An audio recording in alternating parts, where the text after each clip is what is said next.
The rancher noticed her just as the sun began to sink behind the far hills.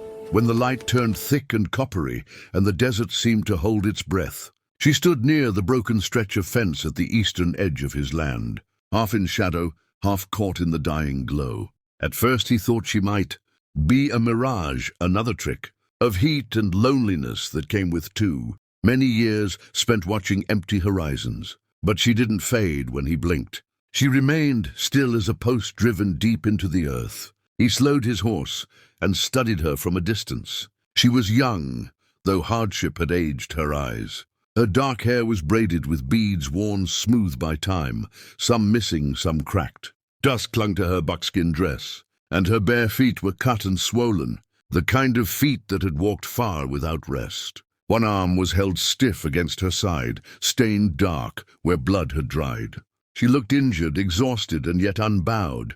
The rancher's hand drifted toward his holster, not in panic but habit. Out here you learned early that hesitation could be fatal. He had buried enough neighbors to know that mercy without caution was just another form of foolishness. Still, something about the way she stood upright, waiting, not hiding, made him pause. "You're on private land," he called out, his voice steady, carried by the evening wind. She turned her head slowly, as if she had been expecting him all along. Her eyes were sharp and dark, watching him with the alertness of someone who had learned to measure danger in seconds. When she spoke, her English was broken, but clear enough to understand. "I know," that was all she said. The silence that followed stretched long and uncomfortable. A hawk cried somewhere overhead, and the fence creaked softly as the wind pushed against it. The rancher nudged his horse closer, careful not to startle her. He noticed now the faint tremor in her shoulders, the way she favored her injured side, though she made no sound of pain. "You hurt," he said. "Yes."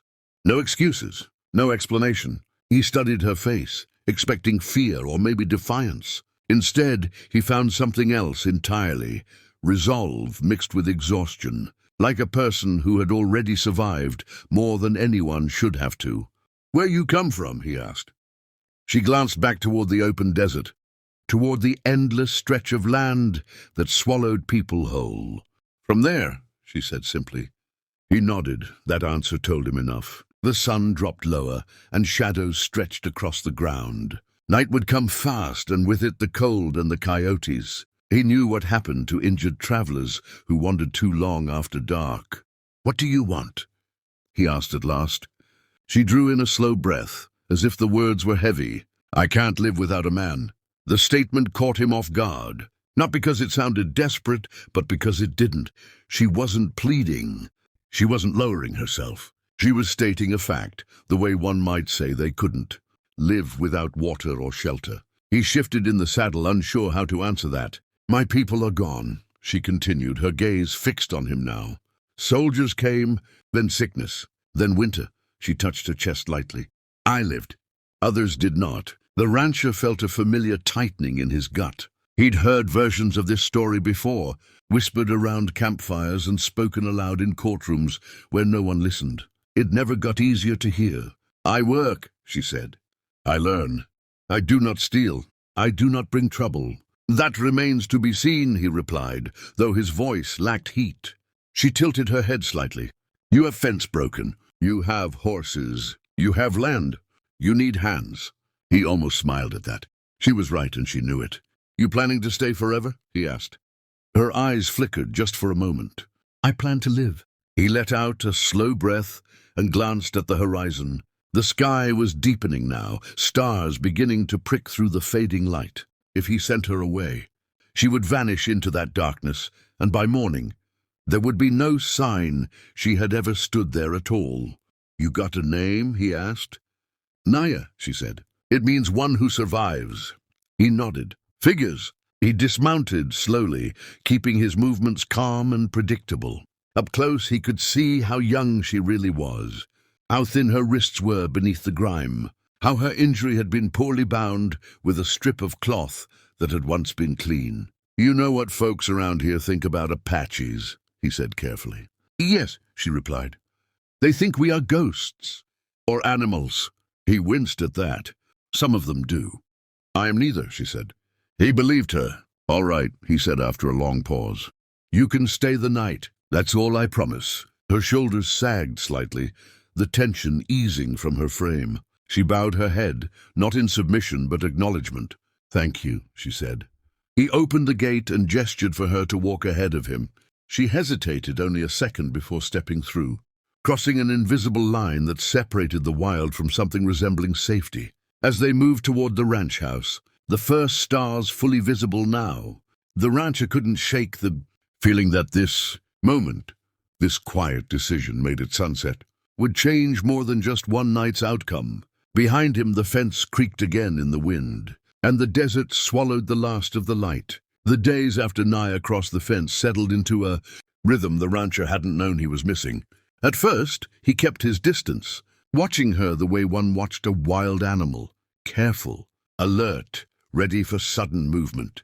He showed her where to sleep in the small shed near the barn, gave her water, and left food without comment. She accepted everything quietly, never asking for more, never questioning the limits he set.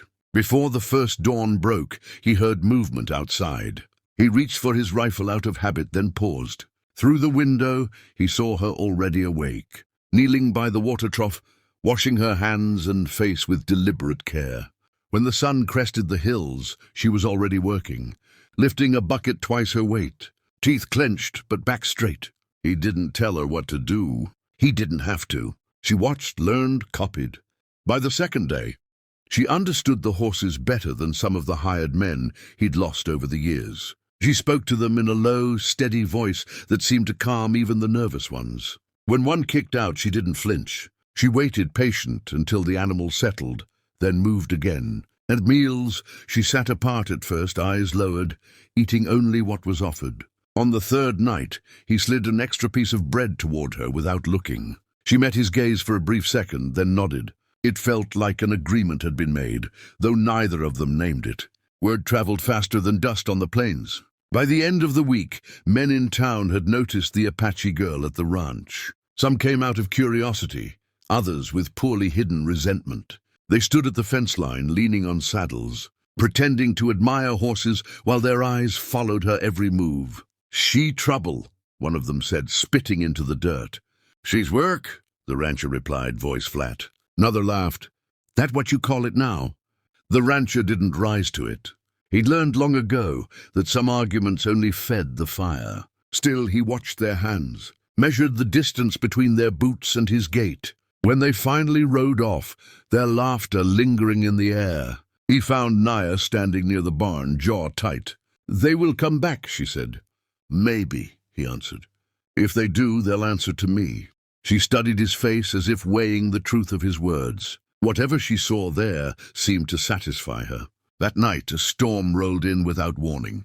The sky darkened in minutes, the wind howling like something alive. Thunder cracked so close it rattled the walls, and lightning split the sky open again and again. One of the horses panicked, snapping its tether and bolting toward the far ravine. The rancher was already moving, saddle thrown on, rain soaking him to the bone. He didn't see Naya mount her own horse until she was beside him, hair loose now, plastered to her face by the rain. "Stay back," he shouted over the wind. She didn't answer. She didn't need to. They rode hard, mud spraying, lightning turning the world white in flashes. When they reached the ravine, the horse was there, rearing, eyes rolling in terror. Before the rancher could dismount, Naya slid from her horse and stepped forward, hands open, voice low and steady, speaking words he didn't understand. The horse stilled, trembling but obedient. Afterward, in the shelter of the barn, rain pounding the roof like fists, the rancher stared at her in disbelief. She was shaking now, cold and spent, but her eyes burned with something fierce. "You could have been killed," he said. She shrugged slightly. "So, could you?" He had no answer for that. Spring brought grass, and with it trouble. 3 men rode up one afternoon, drunk and bold, their eyes sharp with intent. They didn't bother with pleasantries. "We heard you got yourself an Apache girl," one of them sneered. "Town don't like that."